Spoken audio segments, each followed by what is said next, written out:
Good morning. This is Miss Marks. The title of the read aloud I'm going to share today is Flat Stanley and the Firehouse.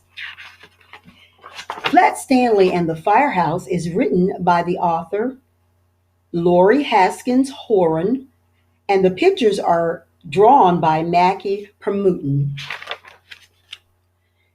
Stanley Lambchop lived with his mother, his father, and his little brother Arthur. Stanley was 4 feet tall, about a foot wide, and half an inch thick. He had been flat ever since a bulletin board fell on him. Stanley's family found it handy having a flat boy at home, and Stanley didn't mind helping out. Stanley held tools for his father while Mr. Lambchop repaired the car. Stanley helped Arthur practice his backflips. Stanley gave Mrs. Lambchop a perfect place to roll out pie crust, except when he was ticklish. Stanley made a good stencil, too. Hold still, said Arthur. Stanley held his breath as Arthur traced him carefully. Children all over the city were entering a poster contest for Fire Safety Month.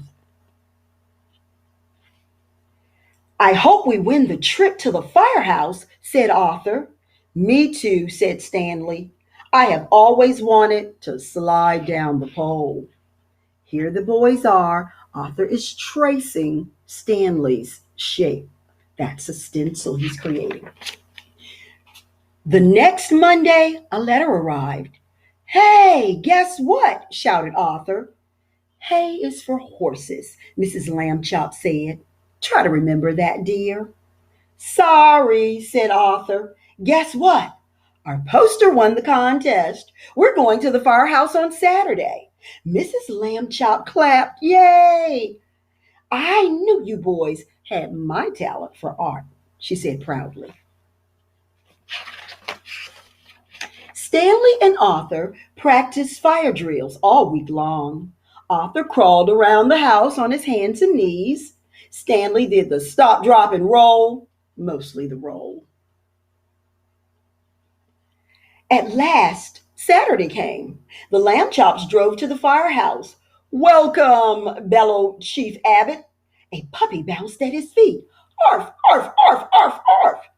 Don't mind Spark, said the chief. He's still in training. There's Spark and Chief Abbott. Chief Abbott led the Lambchops through the firehouse kitchen. We firefighters cook up some tasty meals, he said. Mr. Lambchop got out his camera. He took a picture of a pot of chili. Looks tasty. Everyone went on to the bunk room. Very nice, said Mrs. Lambchop. Can I see the trucks? Said Arthur. Of course, said Chief Abbott. He led everyone down to the garage. Stanley was disappointed. He had wanted to get there by pole. Boots and pants lay on the floor. Oh my, said Mrs. Lambchop. I could tidy up if you'd like. Chief Abbott laughed. We leave those out so we can jump into them in an emergency, he said. Neat, said Stanley. Chief Abbott pointed to the ladder truck. Climb on up if you like. Wow, said Arthur. The boys scrambled onto the truck. Spark was right behind them. Suddenly, the alarm bell rang out. Chief, code 9 on Oak Street, called a firefighter. The chief turned to the Lambchops. How would you folks like to come along on a rescue? A rescue? Will it be safe? Asked Mr. Lambchop. You bet, said Chief Abbott. Code 9 means a cat up a tree. Probably furball again. Mr. Lambchop looked at his wife. She gave him a little nod. Yes, yelled Stanley and Arthur. Stanley, turn on the siren. Arthur, hit the lights, shouted Chief Abbott. My goodness, is that necessary? Asked Mrs. Lambert. No, said Chief Abbott. It's just more fun this way. The truck raced out of the station. Soon it pulled up to a tall tree. A tiny cat shivered at the top. She's pretty high up this time, said Chief Abbott. Spark panted at the chief's feet. All right, let's get her down. Two firefighters raised the ladder.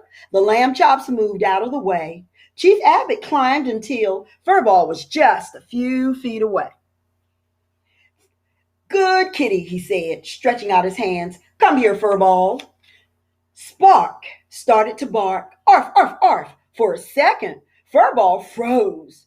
Then she jumped the other way. Furball, cried Chief Abbott. It was too late. Furball was heading to the ground. For the lamb chops looked up. Their mouths were open in surprise. All at once, Stanley threw himself onto the grass. Grab my hands, he told his mother. Mrs. Lamb Chop grabbed his hands. Grab my feet, he told Arthur, but Arthur didn't move. Hey, shouted Mrs. Lamb Chop at the top of her lungs. Grab his feet. Arthur blinked. He grabbed Stanley's feet. Stretch, cried Stanley. Arthur and Mrs. Lamb Chop stretched Stanley between them. They were not a second too soon. Bong! Meow! Furball bounced on Stanley's belly, then landed safely on the ground. The firefighters started clapping. Arthur and Mrs. Lamb Chop stood Stanley back up. Arthur looked at his mother. Hay is for horses, he said. Remember, Mrs. Lamb Chop grinned. Good work, Lamb Chops, said Chief Abbott, racing over. How can we ever thank you? Well, said Stanley, there is one thing. Whee! Stanley gets his wish. I hope you enjoyed Flat Stanley and the Firehouse.